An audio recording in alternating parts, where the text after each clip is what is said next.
Adaora et Kunle sont amis depuis 6 ans. Depuis l'université, elle a gardé pour lui un amour féroce et silencieux. Ils se parlent tous les jours. Il lui raconte tout, même ses peines de cœur. C'est à travers lui qu'elle croit encore en l'amour. Quand Kunle rencontre Amina, tout change. Il tombe amoureux. Il sourit plus souvent. Il commence à ne plus répondre immédiatement aux messages d'Adaora. Et chaque éclat de bonheur entre lui et Amina est une lame dans le cœur d'Adaora.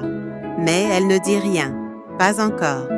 Adaora commence à se rapprocher d'Amina, sous prétexte de mieux la connaître. Mais derrière ses sourires, elle sème lentement des graines de doute.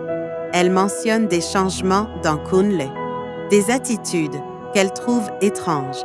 Elle rappelle souvent à Kunle ses souvenirs les plus intimes avec elle, comme si elle voulait raviver ce qu'il ne voit plus.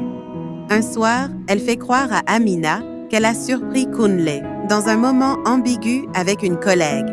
Cela crée la première dispute sérieuse dans leur couple. Kunle commence à remarquer que tout va mal autour de lui dès qu'Adaora est proche.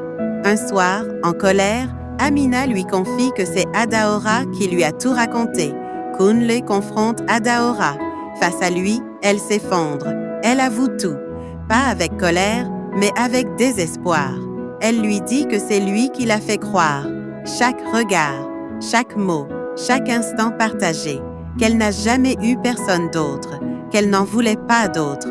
Kunle, blessé et trahi, ne peut que s'éloigner. Il coupe les ponts. Des mois passent. Adaora vit avec le vide. Son amour n'était pas réciproque, mais réel. Un amour qui dévore, un amour qui détruit, un autre type d'amour. Elle écrit un livre basé sur leur histoire, intitulé « Celui que j'aimais en silence ». Le roman devient viral. Kunle, de loin, lit le livre. Il comprend enfin l'ampleur de ce qu'elle a ressenti. Il ne lui pardonne pas, mais il la comprend. Adaora reste seule, mais libre. Elle ne cherche plus à posséder Kunle. Elle écrit. Elle soigne son cœur.